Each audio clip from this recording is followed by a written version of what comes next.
দর্শক বন্ধুরা, আপনাদের শুভেচ্ছা ও অভিনন্দন জানাই।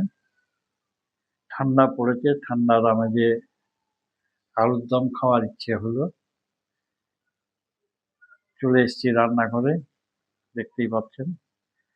ছোট ছোট আলু বেশ কয়েক পিস নিয়েছি, শুধু আমার মতো।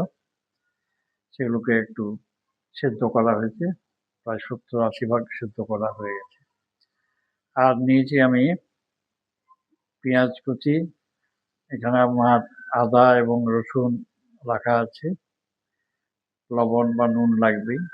টমেটো সস বা টমেটো কেচাপ আছে, কাশ্মীরি মরিচা আছে, আর আছে আমার সরষের তেল, সেটাও রেখেছি। এই সমস্ত উপকরণগুলি নিয়ে আমার আজকের আলুর দম রেসিপি তৈরি হবে। প্রথমেই বলে রাখি যে আমি ইন্ডাকশনে তৈরি করব, এই জন্য ইন্ডাকশন চালু করলাম।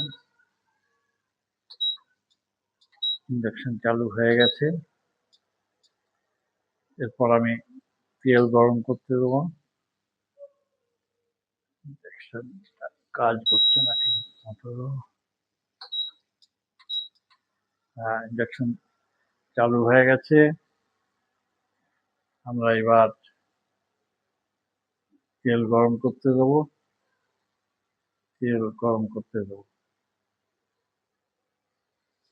তেল গরম হয়ে গেছে। আমি মশলা বলতে আপনারা জানেন যে আমার একটি অল স্পাইসেস গাছ আছে, সে গাছের 2টো পাতা তেলের মধ্যে ছেড়ে দিলাম। তেলের মধ্যে ছেড়ে দিয়েছি অল স্পাইসেস পাতা, সেটার থেকেও একটা সুন্দর গন্ধ বেরোতে আরম্ভ করবে। এরপর আমি এর মধ্যে দিয়ে দিলাম জিরে গুঁড়ো।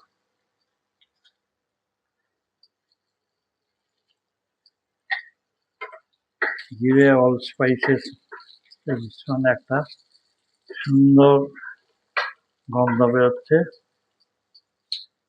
সেই গন্ধ নিতে নিতে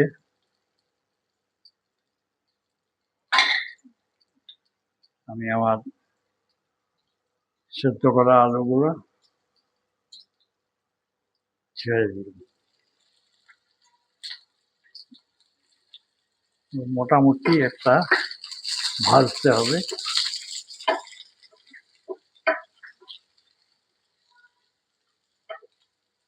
এই ভাজতে ভাজতে আমি এর মধ্যে হলুদ দিয়ে দিচ্ছি। হলুদ দিচ্ছি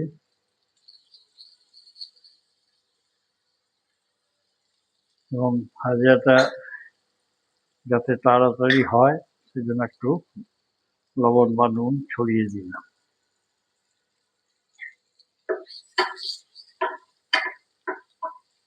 হলুদের রং আলুর সাথে মিশে গেছে।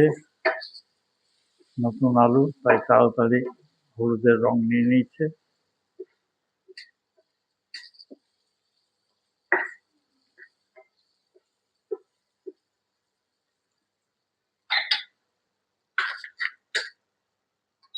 এগুলো প্রায় ভাজা হয়ে এসছে।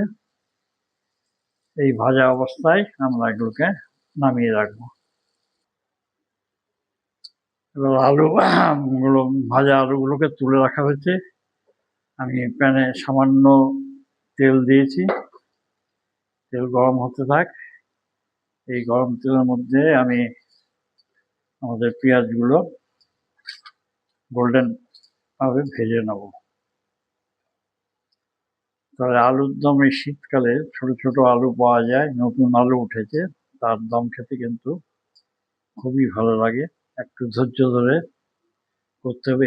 এই যাক, আমার তেল প্রায় গরম হয়ে এসছে। হ্যাঁ, গরম হয়ে এসছে। আমি এই অবস্থায় আমার পেঁয়াজগুলো কুটে রেখেছিলাম সেগুলো ছড়িয়ে দিলাম।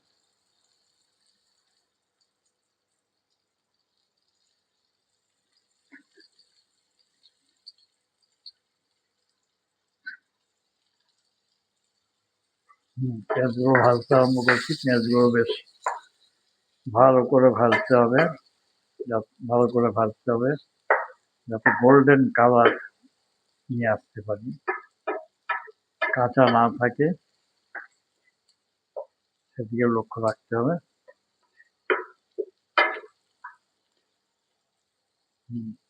পেঁয়াজের গন্ধ বেরোচ্ছে, আপনার ভাজতে আরম্ভ হয়েছে ভেতর থেকে। এখানেও আমি সামান্য নুন দিয়ে দিলাম,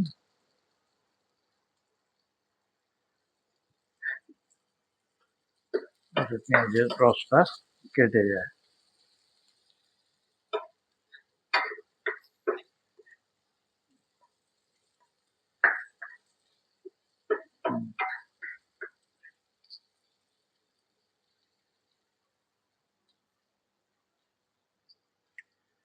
পেঁয়াজগুলো প্রায় ব্রাউনিশ ভাব নিয়েছে। এ সময় আমি এর মধ্যে আদা এবং রসুন বাটা দেওয়ার কথা। যাই হোক, আমি আদা রসুন বাটা দিইনি, আদাকে মোটামুটি কুচি কুচি করে ছিলে নিয়েছি। তেমনি রসুনকেও আমি ছোট ছোট করে টুকরো করে নিয়েছি, করে সেগুলো আমি মিশিয়ে দিলাম পেঁয়াজের সাথে। তাহলে এখন আদা রসুন পেঁয়াজ এই তিনটা মিশ্রণকে ভালো করে আমি নাড়তে আরম্ভ করলাম। ওরা নিজেদের মধ্যে তারা মিশে দ্রবণের তৈরি করুক। ইতিমধ্যে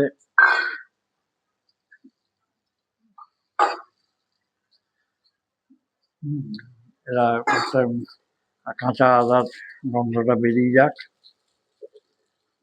বসতে বসতে আপনারা দেখছেন যে কি সুন্দর একটা রং ধরেছে এখানে।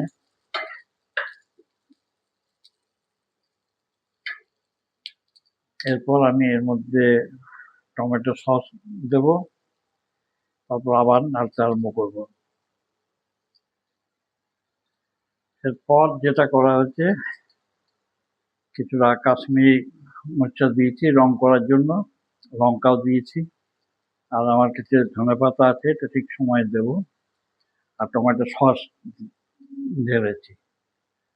এখন এগুলো ফুটতে ফুটতে যখন কনডেন্সড হয়ে আসবে, তেল প্রায় ছাড়ার মুখে, অর্থাৎ রান্নাও আমার সমাপ্তির মুখে হয়েছে, এই সময় আমি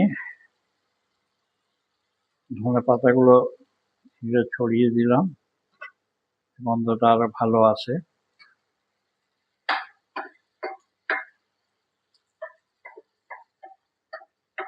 তেল ছাড়তে আরম্ভ করেছে, অর্থাৎ আমার রান্না প্রায় কমপ্লিটের মধ্যে। এবং এই সময় আমি একটু টক দই ঢেলে দেবো।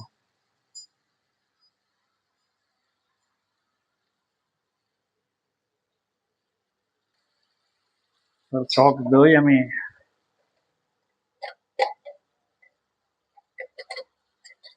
ঢেলে দিচ্ছি। ব্যাস, আমার একটু নাড়াচাড়া করে নামিয়ে দিলেই আমার রান্না কমপ্লিট হয়ে গেল। আলুর দম, শীতের সময় ভাত দিয়ে খান, রুটি দিয়ে খান, এমনি খান, সবাইতেই ভালো লাগবে। আমার আলুর দম কমপ্লিট।